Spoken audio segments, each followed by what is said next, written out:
All right, class. So let's now begin part one of our discussion.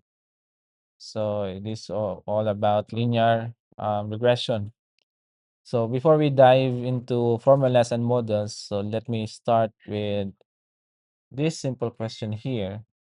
So when imagine this situation. So suppose you give you let's say the size of a house. So do you think you could predict its price? Well, more likely, or most likely, yes, because generally speaking, larger houses tend cost more, while smaller houses cost less. Pasabot kung dako ang balay, so kasagaran mas mahal pod ang presyo. So, well, of course, we already see a relationship between size and price. So then, that type of problem is a regression problem because kuwan siya, no, in our case here, what we have here is the it depends on the size. Makapredict na din ka sa price sa balay, no, in this case. So, unsa din ning regression, no? Ano makaingon man ta, that's a regression problem. So regression is or simply means predicting a continuous numerical value. So unlike sa kanang classification models where we predict categories like katong niagi no mga spam and not spam. So regression predicts numbers. For example, predicting ta og kaning house prices, predicting temperature, sa pa, mga predict na 'to ang sales revenue and predict po na 'to ang fuel efficiency sa let's say sa cars 'no. So, sa kuan pa lang 'no, ang regression kay ginagamit kung kuan lang 'no, kanang unsa man gid ang right value or number. So, output ani kay number dili category. Okay, so here dili ta karon sa kaning gitawag na linear regression 'no. So ang linear regression is another kind of type of a regression model. So what we have here is kuan siya no, we have this equation of a line which is y equals to weight times x plus b. So where y is the predicted output, x is the input feature, and w is the weight or the slope. And lastly, B is the bias. Okay. So Y here is the predicted output. So what does this mean? For example, the predicted price of a house, kung ano, let's say ang X ani would be katong kung ano, let's say the size of the house. Okay, atong kuan ganina no, ang atong problem ganina or a certain question ganina kay kung ang size ba sa balay kay maka-predict na din ta og size price dayon sa balay 'no. So we assume na mo ni siya. So we try to create a linear regression to that. Let's say ang price would be a certain weight times a size sa balay plus a bias. So karon kung natay input na kuan, input na size sa balay, unsa man dayon changes sa y dayon or the predicted output. Okay? So kung tanaw na to kung motaas ang kuan value ani, unsa kay reaction diri sa y, no? So mo na atong tan-awon. So kani ding kuan no, bias here is itawag na to ni 'di ba y-intercept na siya diri no or the intercept. So this represents the value of y when x is equal to 0. Okay? So in other words, so kani siya is it will shifts the line up or down. Okay, so here sa pamatong kan diri, let's say, um, for this example here 'no, ay okay, before diri napamaday ni 'no. So kani siya is gitawag na multiple feature. Ang kaning multiple feature is, daghan kayo input mga feature 'no, as you can see here. There are a lot of input features here na mo corresponds to a certain prediction output. So, unsay pasabot, let's say, atong basihanan sa price would be the house size sa house 'no, plus let's say bedroom, iyang location, iyang age sa house. So, mo na siya gitawag na kuano, kung mo na din ang features, so maka-produce na siya og a final prediction. So, here mo ni siya 'no, kung daghan kay feature, so mo nang imong naka-sum siya 'no. So, na siya different weights of course, so na-associate aning input, okay. So, mo ni ang multiple features. Okay, now let's look at this visualization here. So, at the right side 'no, so makakita ta diri og kaning gitawag na scatter plot 'no. So, each dot on this graph, represents a data point. So, for example, let's say here unsa man ni siya, weight of cars in pounds and the city miles per gallon.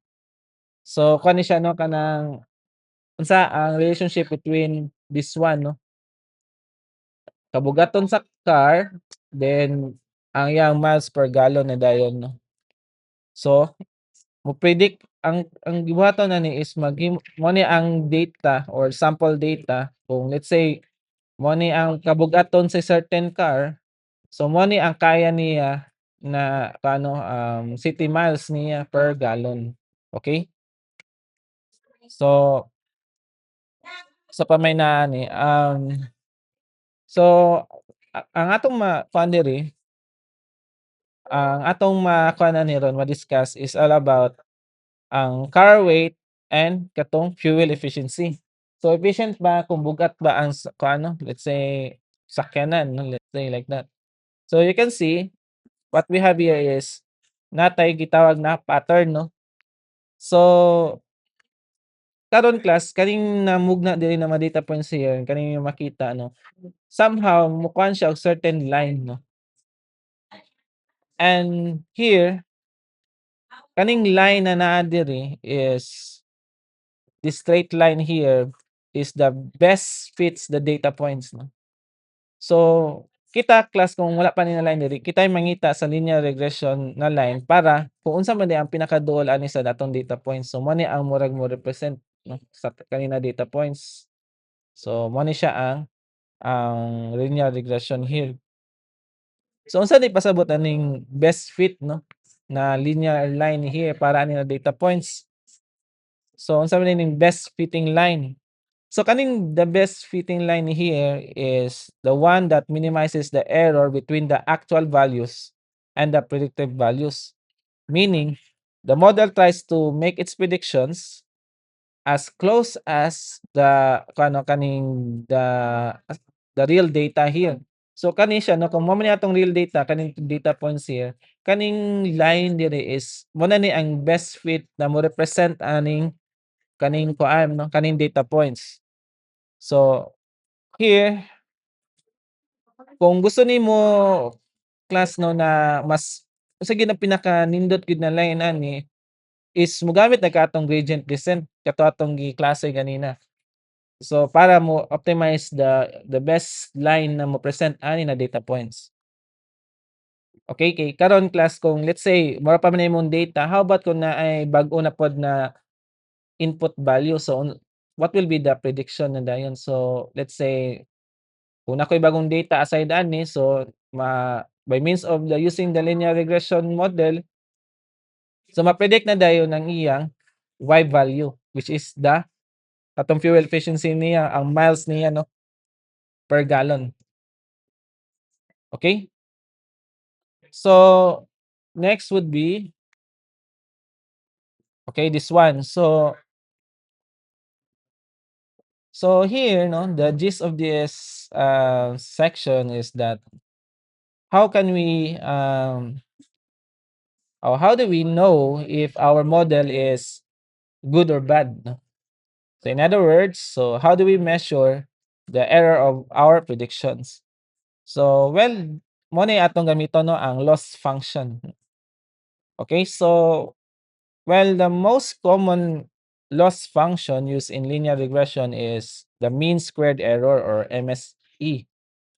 So, and here is the formula here, no? So, well, let's ko na lang, no, interpret it this step by step. So, first we compute the difference the actual between the actual value and the predicted value. So, the difference here is called the error. So, then we square the error. Then finally, so we average the square errors across all the data points na exist. Okay? So karon here nganong square man nato ang error, no, to penalize the large errors, no, in this case, and we ensure that the error is always positive, no, in this case. So unsa pa so mo ni siya class, no, kung motong sa atong previous na class mo po ni atong motong naay gradient descent is to reduce the kuan, no, the error, no. So kung dako ang loss function na error, so motong itay na pod og tweak sa kuan, sa sa katong gradient descent, no. I-fine tune na po niya para magpakita din nato ang sakto na um gitawag linear regression model in this case. Okay, so tuod, no, nganong kailangan man gyud siya i-square because um nganong square man siya kay kato, no, based ato akong gingon na ma-penalize niya ang kuan, no, large errors mo kanino i-penalize niya ang large errors more heavily. Meaning sa pagpasabot lang ani class, if the prediction is very wrong, so dako kay loss, so mohatag na siya og penalty na dako sa kuan, no, sa model. So second, gi-square siya para ma-ensure na ang error is always positive, no. Kung dili nato ni siya i-square ang error manggod, so mahimo man siya negative ang uban values. So ug mahimong mag-cancel pod ang errors na in this case. So mao nang kailangan siya i-square para walay negative. Dapat positive lang, no, ang total loss. Okay?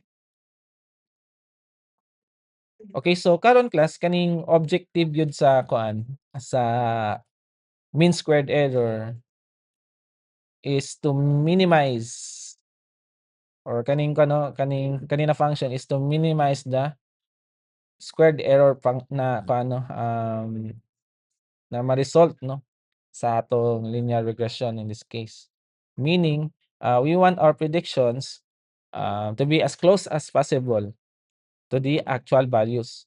Labi na 'to ganina, no, kung motanaw ta diri sa atong sa data points. So pangitaan na 'to pamagi na somehow ang kanina line is kuan siya, no, near represents the kuan, no, the data points na naa diri. So kuan man siya, no, gabi ka scattered man ang kuan pero makita naman nato ang behavior sa data points is pa-down, no, na siya'y linear kuan siya, no, pa-linear gid siya kay naman siya pa-down na paano trend sa data points, no, as you can see here.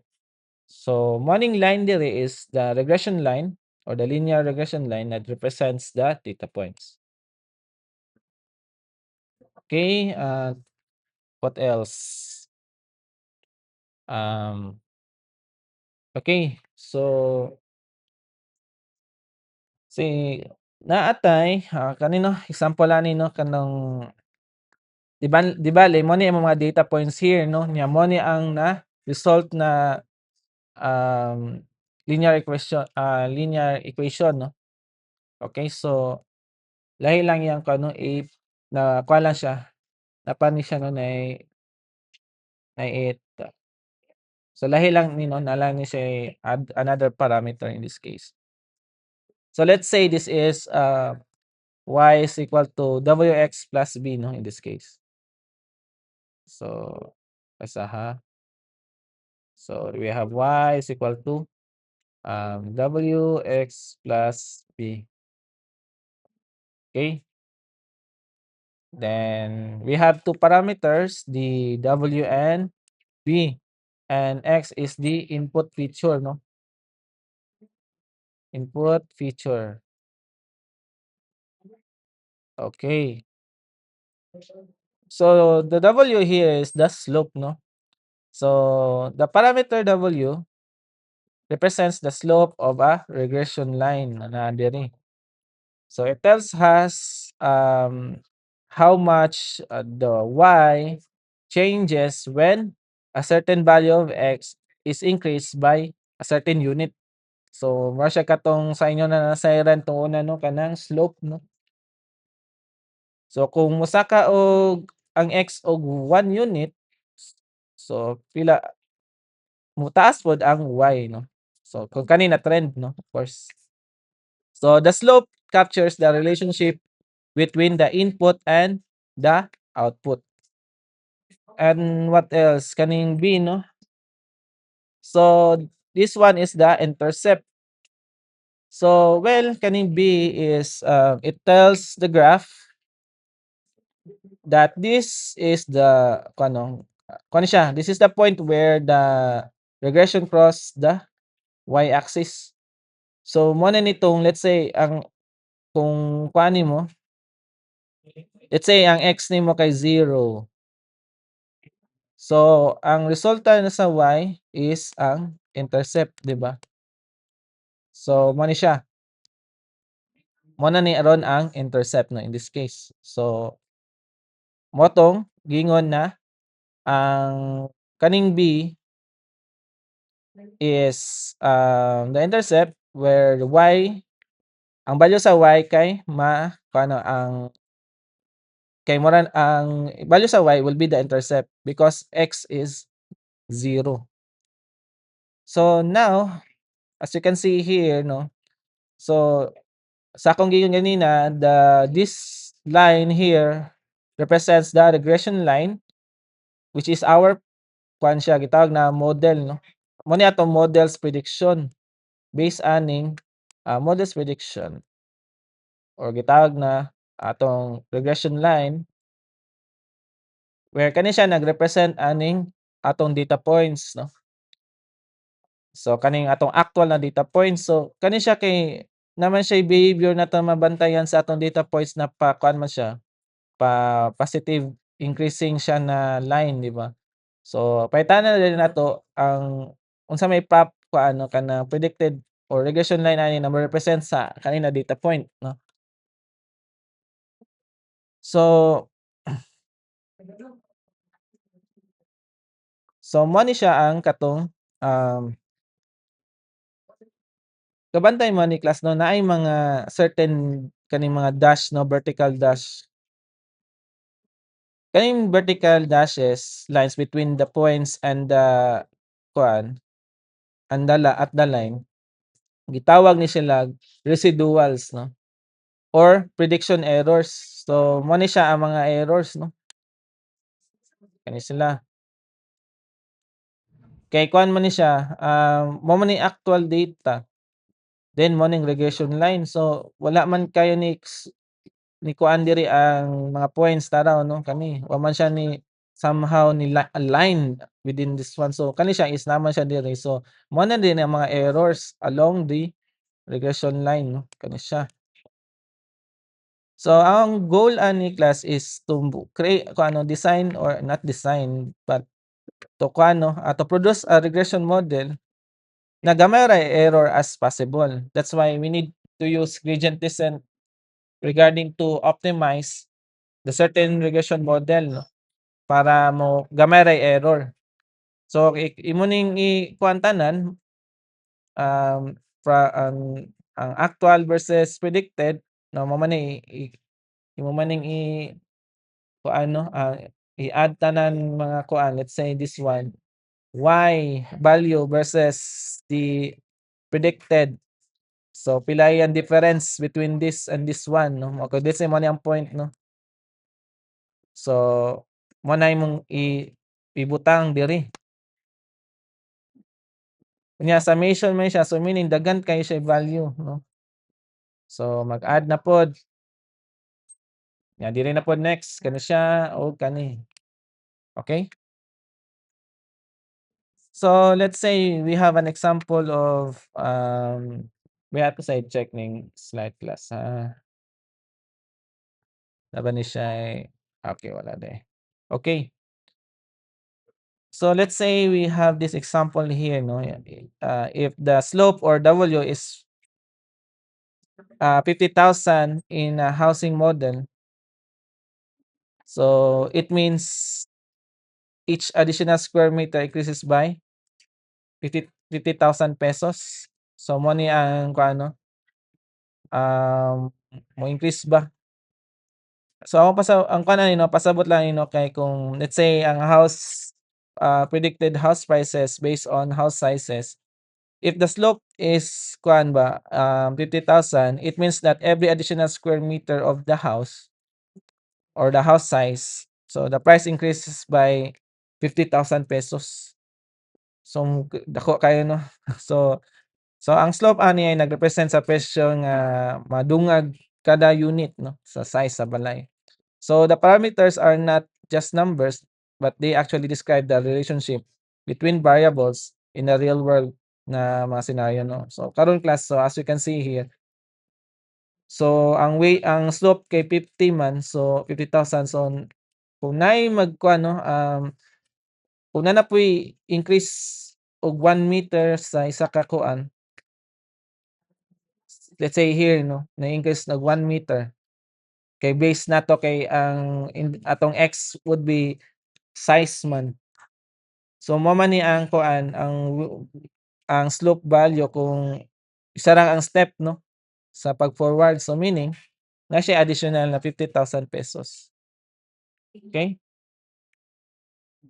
So now that we understand linear regression, so let's us move to the part 2 of our discussion, which is the logistic regression.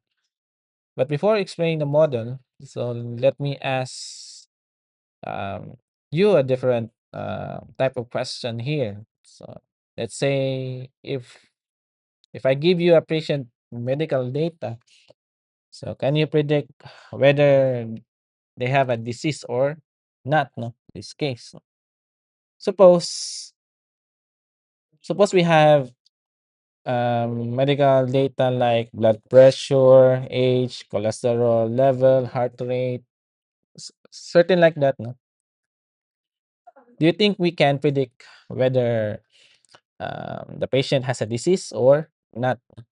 Not the severity, not the exact number, but simply a yes or no question no, na kano or answer here no, disease or not no. So ado na ba siya sakit o wala? So here no, notice um something important here that this type of problem is not a regression anymore. Ngano kaha? Because the output is no longer continuous, is no longer a continuous number na. It is unbounded, no? Instead, um, it belongs to categories na in this case. For example, 0 and 1, yes or no, spam or not spam, fraud or legitimate na this case. And the problem like this are called classification problems. So why linear regression does not work here, no? Of course, because um because it for a simple reason, because linear regression is kuan siya kanang unbounded man, no, ang kuano, linear regression produces unbounded outputs. Then ang 'di ba, let's say ang mga kuan man, unbounded outputs is like let's say natin na kuano mo, let's say ang prediction, let's say is -2, 3.5, 100. Though in our case here, probabilities must always stay between 0 and 1, no, in this case. So ang probability kinahanglan nara sa range sa 0 ug 1 ra. So mo ganing kuan lang siya, 0 is positive ay negative, nya 1 is kuan siya, positive, no. So let's say that's paano pag-classify, no. So kani karon is we need a different approach, no. So now what we have here is diri mosulod ning logistic regression, no. So logistic regression uses a special transform or kaning special transformation called the sigmoid function. I think you already familiar with this with your subjects na naay neural networks, no, na sigmoid function, no. So as you can see here, um it it's shaped here on the kani siya kanina siya na shape, no, na mo represent sa 0 to 1 ang iyang result, no. So tanan ma-zero niya matog 1, no. So na siya gitawag na S-shaped curve, no, this case. So mo ni siya mathematically written as this one, no. Okay? So karon, so unsa dining Z?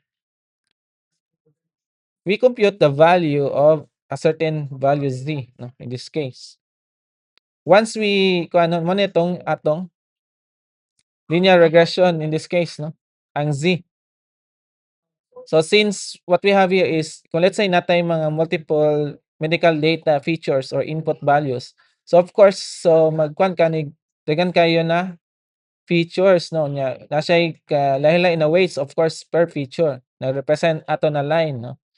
Karon is mo ni siya ang katong linear regression na part. Then the output of this one will be input diri sa sigmoid function. Then ang output ani would be kuha na lang 0 or 1 na in this case. So hulog na siya 0 o 1 ang result, no.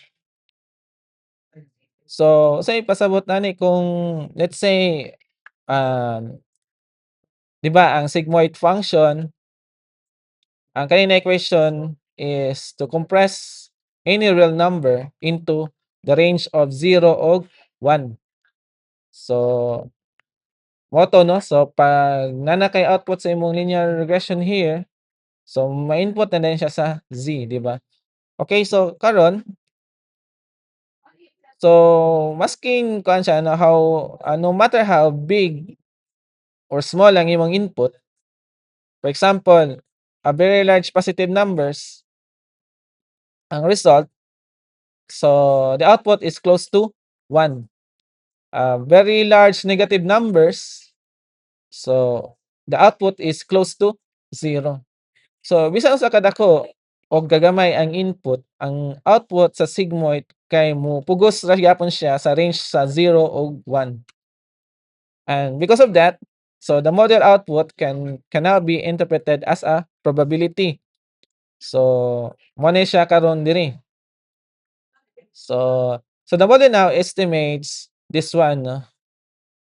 So which means that the probability that the output belongs to a class 1 given the input value x. Now, for example, if the model predicts 0.9, it means there is a 90% probability that the patient has the disease. So, if it predicts 0.1, it means the probability is very low. So, Unsa may pasabot nani? Let's say ang probability na nahatag sa model is 0.8. So, what class do you think we assign para atong 0.8? So, we usually apply a threshold na 0.5 no in between. So, if the probability is greater than 0.5, so we classify those values as 1. And if below zero point 0.5, so we classify it as a class 0. Okay?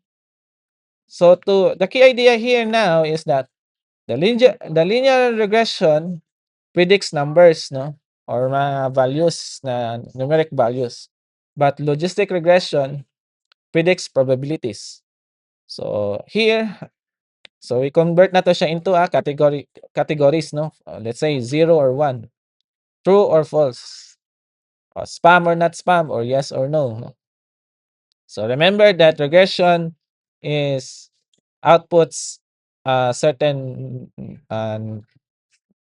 output number, and logistic regression is probability, then classification. Okay? So, what to ang general idea here, no? Okay, so what na-discussan nako ni Ron ang decision boundary. So, motong once na if it is greater to 0.5, so the class is 1, and less than 0.5 should be class 0. Okay, so 0.5 above, class 1, no? So mao to gini na tong point 8 is this is detected as katong point 8 ang kuano, so this is detected siya kay positive man siya. Let's say like that kung ang medical diagnosis nato is kung positive is na siya disease or not is negative. So kung point 2, so less than point 0.5 man siya, so class 0. Okay? So mo na ang probability. So mo na tong decision here, no? So okay, so muna to ang basehanan sa atong pag-decide sa probability sa iyang sa iyang classification. Okay? So what else? Okay, now is kaning loss function for logistic regression.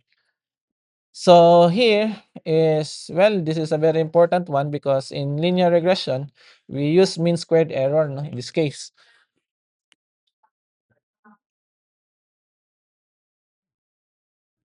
But in logistic regression, we cannot use the mean squared error. No? So instead, we use something called gitawag na log loss or gitawag na cross entropy loss, no? So the formula here is this, no? And what is log loss, by the way, no? So log loss is designed specifically for probabilities. So well, it heavy penalize wrong predictions. For example, imagine that the true label is 1, meaning the patient actually has the disease, but the model predicts a probability of 0. Let's say 0.01, no? Let's say ato na lang kano no kani siya, ang 'di bale ang na-predict sa ano, let's say ang eksakto na kuan na na prediction, I know, disease sa isa ka patient is let's say 1, no, ang sakto gyud actual. So meaning na daw siya disease, na siya actual disease. Niya ang na-predict sa model is 0.01, so directly mo kanto 0. That means that the model is confident but completely wrong, no? Wrong siya, wrong.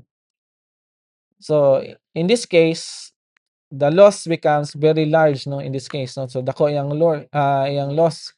So kung sayo kayo ang prediction o confident pagyud nga ang model, so dako kayo ang penalty sa loss. So unsa man ni siya ron? So we need to optimize this one, no? So how do we optimize or actually minimize ang katong loss, no? So, interestingly, so the learning process is, well, very similar to linear regression. So, sa logistic regression here is gamit gyapon siya gradient descent, no? Puwede gyapon ta magamit og gradient descent here, but there are two important differences. First, let's say the kuan man, no, the hypothesis function is different. Instead of a straight line output, 'di ba kato sa linya kay straight line output man, we know, we now use the katong sigmoid, no, katong sigmoid function na S, wala siyang S, ay mali. Wala siyang ay, wala siyang S, 'di ba? So,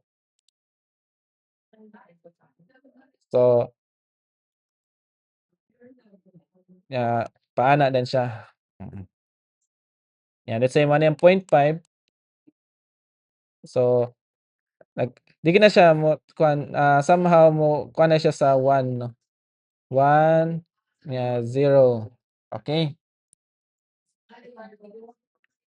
So, balik ta diri, no, kung ano siya, ang difference sa katong sa linear regression o sa logistic kay ang iyang hypothesis function, instead of a straight line, 'di ba? So, we use the sigmoid.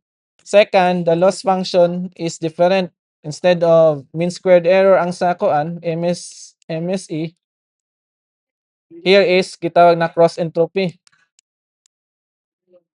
Cross entropy pang kaano.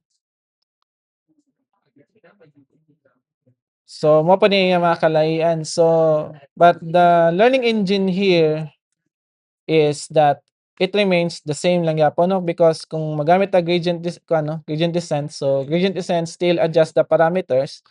Let's say, di ba kay naman tay ang formula ba kay katong sigma z is a linear, di ba?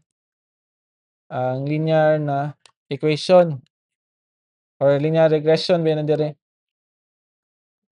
So, diri is update lang yapon nato ang dili na ta mag-reduce og error, no, katong sa atong linear regression.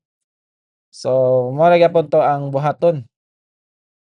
So, step by step na i-reduce ang error before then siya ibutang dayon sa imong sigmoid, no, di ba?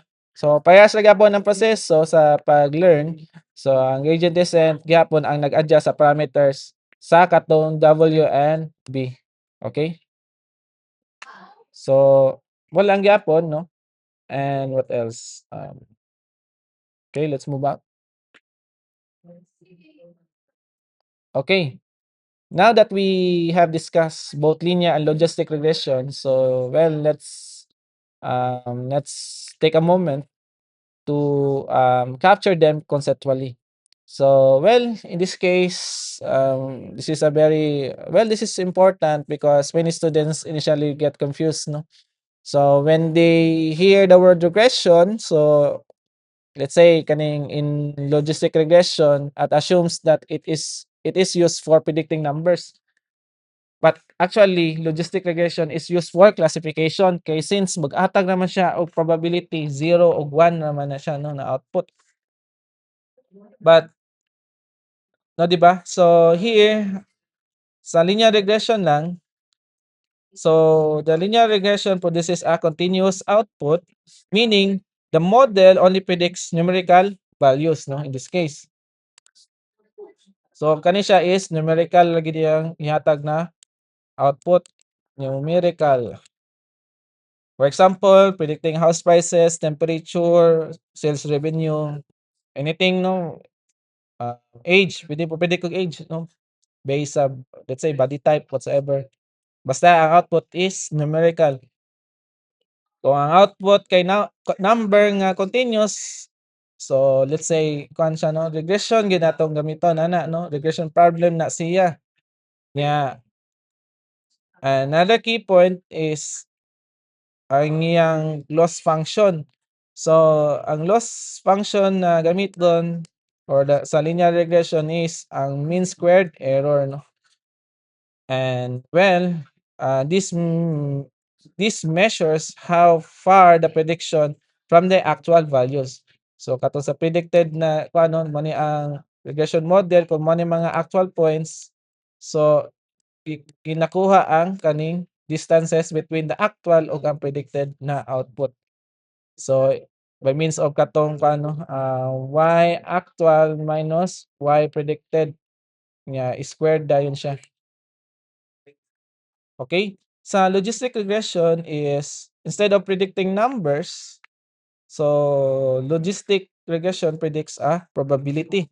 So the output always stays between 0 and 1, no? And this probability is then converted into category. And this probability is then converted to kato no, ma-0, ma-1. Let's say no disease ni, no disease, with disease or disease detected or spam or not spam or whatsoever no, basta categorical. So ang logistic regression kay ginagamit lang siya for classification task no, or classification problem dili number and ang output ani in this case no kundi category. Okay? So sa loss function of course ang well mogamit man tag cross entropy ani in this case. Pero sa well naman gyapon ni siya, 'di ba kay namatay Z which is a linear regression so gamit gyapon ta na kuan,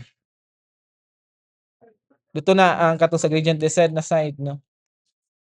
So para mo ma-fine tune nimo ang output sa linear regression. Para sakto na din ang probability kay igo na lamang 'tong i-feed 'tong Z dito sa katong sigmoid function, okey? So para maka-predict na ka og number, ay no, category, okey? So here we have example in Python. So for linear regression, kung magamit tag scikit-learn is just using this one no. Tawagon lang nato ang i-import lang nato ang linear regression then magkuha lang din ta og instance. Then magkuha din ta og atong training date or atong data set here no. So atong gikuan in column na x train and y train meaning natay data for x and y 'no. So, which is ang y kay output, okay. So, what else? Then once na naano ni siya i-predict din niya, okay. So, dali ra kayo magkuhan og implement sa Python og linear regression. So, for logistic regression, so import lang yapon same as linear regression like this one. Then diretso lang 'no, ang x lang atong ibutang. So, what else? Okay. So, mura ni siya 'no, 'pag dali ra kayo magkuhan sa linear regression, logistic regression sa, Python 'no, in this case. So, under the hood, even though the outputs are kuwan 'no, different but na sila yung mga similarities 'no. So, both, estimate weights and biases or weights and features 'no, in this case, and both models use optimization algorithms and they rely in gradient descent 'no, ang gradient descent, okey. So mao ni akong mabantayan unsay class 'no kanang uban na maggamit og linear og logistic na dili mogamit og gradient descent 'no. So dili kayo kuan ang ilang result, let's say dili kayo convincing kay sa kadako kayo na kuan sa data point ba niya di kayo kuan ang ilang line gani. Di kayo ang ang R niya is something dili kayo pleasing 'no. Let's say gamay ra yang R. So dako na tendency na kuha na yung error, dako kaya ang error in this case. So mao po 'to, ang idea here is just that parehas sila mag-adjust sa weights aron ma-minimize ang error sa model. So they both create, they also create what we call the linear decision boundaries. So 'di ba kay sa linear kay kato na siya linear, um, mao na ni ang predicted model, pero sa logistic is ang Z gap Z 'di ba kay mao tong magkuhan sa linear niya.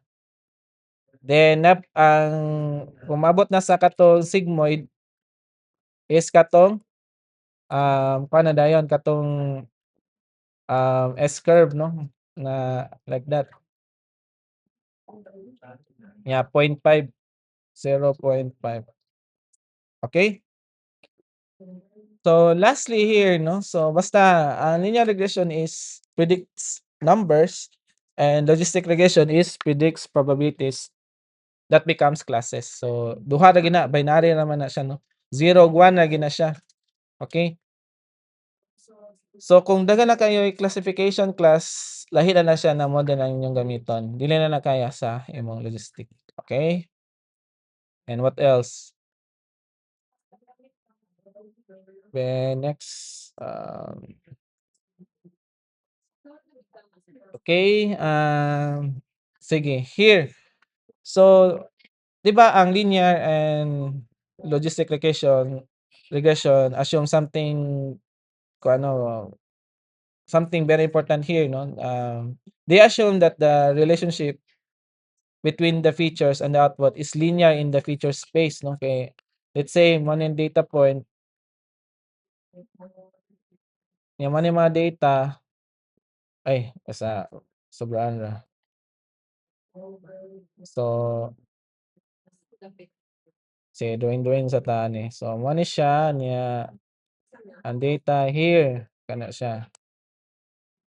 Mailan nimo ang certain data class 'no, na positive siya kay ang iyang kuan flow or iyang dagan is pa increasing 'no. So, probably man niyang line.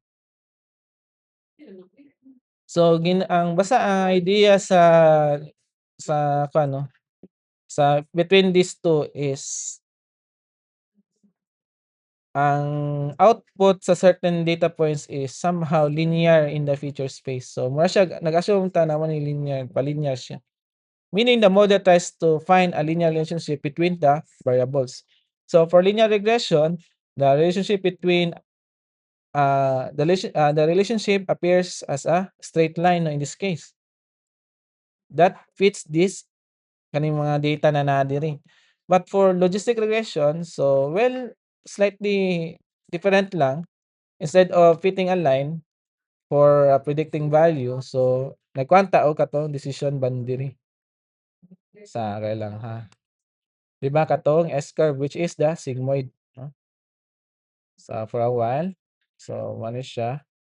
So, mo ni ang ay no, mali. Basta ha. So, mo S siya diri nga side. So, ana na lang nako no masayon siya na ano siya na ana. So, this is 0.5. So, na kay decision boundary. So, 0.5 is greater equal to 1. So, kuan siya, category 1. O nya 0.5, less than 0.5 is 0. So, mao na siya 'no, at natay decision boundary. So, ang logistic regression mangita og line nga makabulag sa duha 'no, sa data. So, let's say mo 'tong classification. So, here, sa pa man ni. So kung daghan na po'y features class mao pod 'to 'no. I know not necessary daghan na features. Kung daghan na ang kuan na classification, so diyan na mo dahil mogamit og mga lain na models, classification models 'no, na angay para ning kuan, aside from this na duha ra 'no ang iyang kuan kay duha ra man yang decision boundary. So, 1 and 0 naman, binary classification 'no, ang gikuan sa, logistic regression in this case. Okay, so mo 'to, so karon kay kung daghan na kayo'y kuan ano mo ning magamit mo aning polynomial features, support vector machines, and neural networks 'no. So later maka-discuss na ta ning support vector machines in this case. So unsa may mga other way around 'no. Okay. So karon, so ako lang ning i-erase kay naghugaw na. Asa na.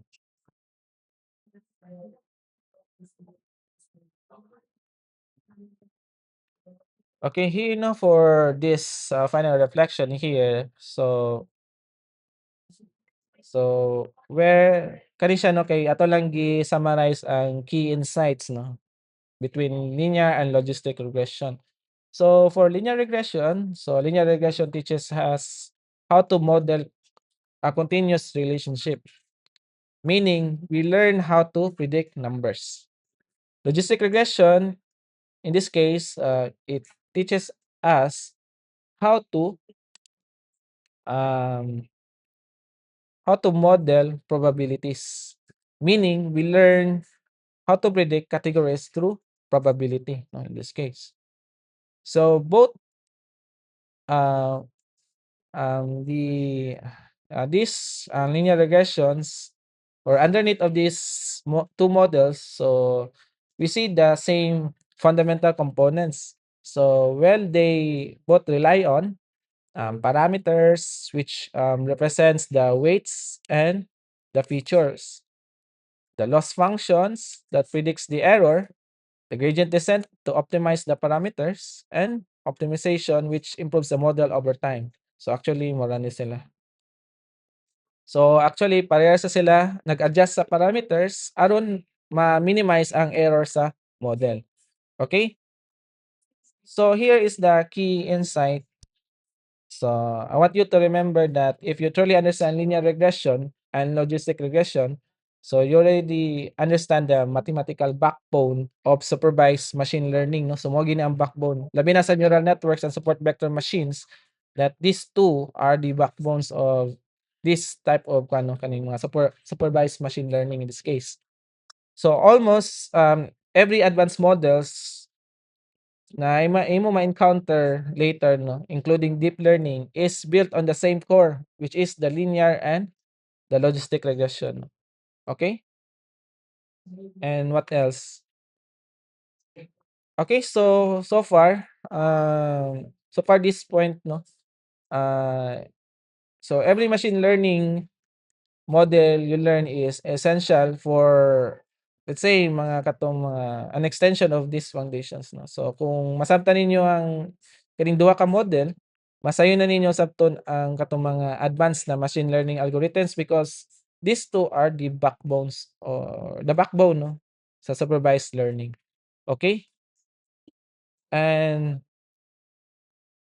later no, and I will upload a laboratory exercise regarding linear and logistic regression no. So just kuan lang no, wait for the certain date or time na ma-upload siya. Okay? And I think that's all for this lecture for linear and logistic regression. Thank you for watching this recorded lecture.